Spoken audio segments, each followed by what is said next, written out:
السلام علیکم ورحمۃ اللہ وبرکاتہ۔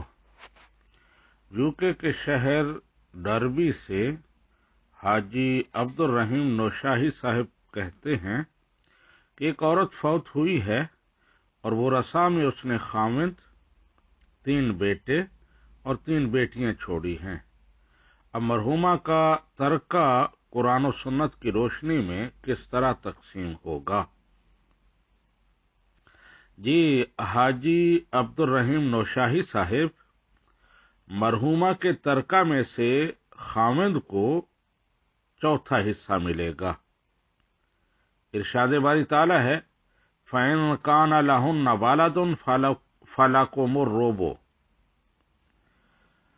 اگر تمہاری بیویاں فوت ہو جائیں اور ان کی اولاد ہو تو تمہارے لیے چوتھائی حصہ ہے۔